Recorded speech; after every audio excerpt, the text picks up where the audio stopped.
अधिकार मांगते, नहीं किसी से भीख मांगते। शिक्षा हमारा अधिकार है, हम इसे पाकर रहेंगे। शिक्षा हमारा अधिकार है, हम इसे पाकर रहेंगे। शिक्षा हमारा अधिकार है, हम इसे पाकर रहेंगे। शिक्षा हमारा अधिकार है। हम इसे पाकर रहेंगे।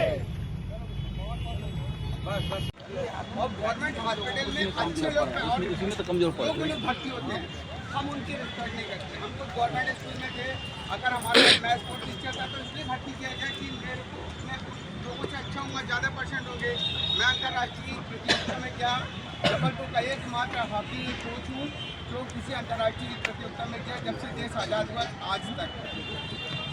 मैंने ये देखा कि हमारे सरकारी स्कूल के बच्चे 20 तक पहाड़े बोलते हैं और कोई भी प्राइवेट स्कूल आपने से किसी भी स्कूल का बच्चा 20 तक पहाड़े नहीं बोल सकता, चाहे वो केजी से लेकर 12 तक हो और चौथी क्लास का बच्चा हमारा 12 तक। हमारे कहने कि हम शिक्षक को हमने महंगा, कठिन और ऐसा समझा। संजय तक देहरादून में पढ़ा था, लेकिन उसके ऊपर टाटा लगा था।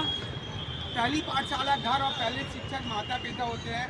अगर एक बच्चे को हम कहते हैं कि हमारा स्टूडेंट वो है जो 2000 रस्सी कूदता और 20 तक पहाड़े बोले, हम बच्चे को 1 2 3 लिखना नहीं सिखाएं, उसको रस्सी दे दे कूदो।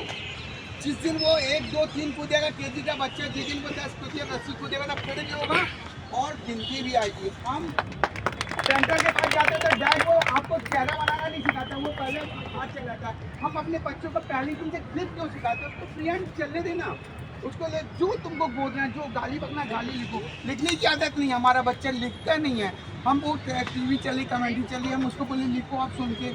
उसकी राइटिंग स्किल बढ़ाने के लिए हम कितना काम करते हैं। और सबसे पहले तो मैं ये कहता हूँ कि एकलव्य का उदाहरण मेरा ये सबसे बड़ा उदाहरण है। एकलव्य को द्रोणाचार्य ने भगा दिया था और कौरव पांडव के घर में रह कर के वो चीज़ नहीं सिखा पाया जो एकलव्य का था। उसका क्या कारण है, कोई बता सकता है?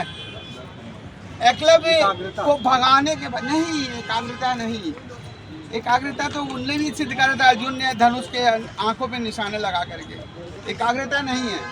और बताएगा कोई? एकलव्य को भगा दिया था द्रोणाचार्य ने और कौरव पांडव के घर में रहकर वो नहीं सिखा पाया जो एकलव्य सीख गया। जिज्ञासा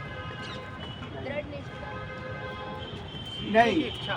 एक बात है, ये मेरा हिसाब से एकलव्य का पिता जब अपने घर से चला था तो उसके मन में ये विश्वास जगा था कि बेटा आज मैं जिस धुरंधर धनुधर गुरु के पास तेरे को लेके जा रहा हूँ उसमें वो सामर्थ है जो तुझे अमृत का साथ चखाएगा, विश्व का श्रीधर बनाएगा। और पिता पुत्र के इसी अटूट विश्वास ने उन्हें अमृत का साथ चखाया।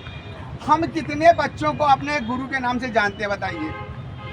आपका बेटा ये जाना जाता है कि वो एसपी का बेटा, वो कलेक्टर का बेटा, वो फलानी टीचर का विद्यार्थी है, वो उस कोच का शिष्य है। इसके नाम से किसके बच्चे जाने जाते हैं ये बताइए? हमारा गुरु हमारा पिता से बड़ा होता है। एक माता पिता, मैंने एक कोच की डेफिनेशन लिखी है महाकौशल ग्रुप में, सिर्फ उसको आप पढ़ लेंगे तो मैं चाहेगा उसको सुना देता हूँ आपको। उसमें पूरा सार है गुरु का, सुना दूँ? इजाजत है? 1 मिनट लगेगा। महाकौशल क्रीड़ा परिषद की परिभाषा किसी ने कोच की लिखी है तो वो मैं आपको बता रहा हूँ और सारे पत्रकारों ने उसकी सराहना। कोच सही मायनों में कोच एक अपरिभाषित पद है। कोच को आप टीचर समझ सकते हैं, ठीक है? अभी हमारे पास वो शब्द भंडार नहीं है और न ही विचार संपदा इतनी विपुल कि हम कोच जैसी महान विभूति को एक परिभाषा में बांध सकें। एक अच्छे कोच में माँ का ममत्व और पिता सदैव सुरक्षा कवच पूर्ण रूपेण समाया होता है, जिसके साय में खिलाड़ी अपने मन में संयोजित सपनों को साकार करते हुए स्वर्णिम इच्छा रास्ते में नजर आते हैं। कोच जब तक अपनी मर्यादा में बंधकर गरिमा से ओतप्रोत होते हैं तो वो देवतुल्य वंदनीय पूजनीय और सहज स्वीकार होता है, जिसके आभा मंडल से सारा संसार रोशन होता नजर आता है। ये टीचर ऐसे हैं क्या जहां आप अपने बच्चों को पढ़ा रहे हैं? ठीक, आगे चलते हैं। मैंने इसके विपरीत जब कोई कोच पथभ्रष्ट होता है, पापाचार में लीन होकर रक्षक से भक्षक के दानवी रूप में सामने आता है तो सारे जग में उस पर थूका भी जाता है।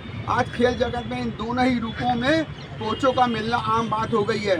कोच ही कोच की कारगुजारियों पर उंगली उठाने को विवश होकर और अपनी छवि को बचाने के लिए फूक फूक कर कदम रखने में उससे अपनी भलाई नजर आ रही है और आनी भी चाहिए। जिस प्रकार हायर सेकेंडरी स्कूलों और कॉलेजों में विषय विशेषज्ञ शिक्षकों का बोलबाला होता है, परंतु उसके बाद भी प्राथमिक, पूर्व माध्यमिक और माध्यमिक विद्यालय के शिक्षकों की अमिट छवि को अपने दिलों में बसाकर ये स्कूली छात्र कॉलेज में इतिहास रचते हुए अपनी हर सफलता का श्रेय अपनी मजबूत बुनियाद रखने वाले स्कूली शिक्षकों को ही देते दिखाई देते हैं। हाँ, एक बात और लिखने की और सबसे महत्वपूर्ण वो है कि हर बार वो स्कूली शिक्षक जरूरी नहीं कि उनके पास कोई टीचिंग कोर्स की डिग्री या डिप्लोमा हो, परंतु पढ़ने की लगन और उज्जवल भविष्य के सपने दिखाने की कला और उसे साकार करने के सफलतम उपाय बताने में उनका कोई सानी नहीं होता है। बस यही बात खेलों की दुनिया में भी होती है और अक्सर देखने को मिलता है कि क्वालिफाइड कोच के बच्चों को नौ शिक्षक कहलाने वाले कोचों के बच्चे बड़ी आसानी से हरा देते हैं।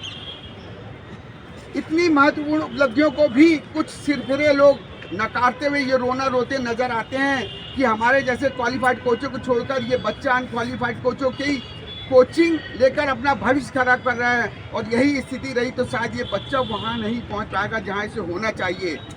ये टीचर लोग बच्चों को भी कहते हैं। ऐसी सोच रखने वाली महान विभूतियों के दिमाग का कचरा साफ करने के लिए मैं उन्हें एकलव्य की कहानी याद दिलाना चाहूँगा कि किस तरह द्रोणाचार्य ने एकलव्य को भगा दिया था और कौरव पांडव के घर पर रहकर भी वो विद्या अपने जीते जी नहीं सिखा पाया जिसे एकलव्य ने द्रोणाचार्य की मूर्ति के सामने रहकर हासिल कर ली थी। वो विद्या का वरदान भी सिर्फ और सिर्फ अभ्यास से नहीं बल्कि उसे उसकी गुरु भक्ति से मिला था। बहुत अच्छा लगता है जब दुनिया के सफलतम कोच हम जैसे छोटे मोटे की कोचों की हौसला अफजाई करते हुए कहते हैं कि आप लोग हमसे अच्छा काम कर रहे हैं, परंतु हम भाग्यशाली हैं कि हमारी किस्मत में धोनी जैसा शिष्य आया। ये कोच कह रहा है, मैं नहीं। और सच कहूँ तो मैं आज खेल जगत के सभी कोचों के लिए यही दुआ मांगता हूँ कि आप सिर्फ बड़े बनने की मत सोचना। कोई नहीं पूछेगा, जिस दिन अपने साथियों को अपने से बड़ा मानने वाला बड़ापन का भाव जगेगा तब आप भी पहुँच जाओगे, इसमें मुझे कोई भी संदेह नहीं है। सर्वे भवन्तु सुखिनः, सर्वे सन्तु निरामया, सर्वे भद्राणि पश्यन्तु मा कश्चित् दुःख भाग्वत्। ये टीचर के लिए है। एक टीचर सरकारी स्कूल के टीचरों को बदनाम कर सकते हैं, लेकिन एक गवर्नमेंट स्कूल के टीचर, मैं गवर्नमेंट स्कूल का टीचर था, मैं जब काम करता था तो मेरे को मालूम था कि रिटायरमेंट का मेरे को 30-40 लाख रुपए मिलने में कोई अपराध नहीं करूँगा। लेकिन प्राइवेट स्कूलों में अपराध क्यों होते हैं? क्योंकि उनको मालूम आज ये मेरे को निकाल देगा, मैं घूमने चला जाऊँगा। और ये अपराध किस तरीके से हैं और कैसे कैसे अपराध हुए आप लोगों से छुपे नहीं है। हम बोल के अपना मुंह गंदा नहीं करना चाहता। सरकारी स्कूल का टीचर अगर गंदा होगा तो भी डरेगा, प्राइवेट स्कूल का टीचर बहुत बढ़िया नहीं डरता। सही बोल रहा हूँ मैं? तो इसलिए गवर्नमेंट सेक्टर में जाइए अपने बच्चों को लेकर के, वहाँ आपका फ्यूचर है। और हम अपने बच्चों को अपनी दिनचर्या बनाए ना, कितने बजे अगर हम खुद 9 बजे 8 बजे सो के उठते हैं, 7 बजे उठते हैं, बच्चा हमारा बिना नहा के जाता है तो क्या लेके आएगा? सामने रखना चाहता हूँ, ये अपन लोग सब इकट्ठे हैं यहाँ पे पेरेंट्स, तो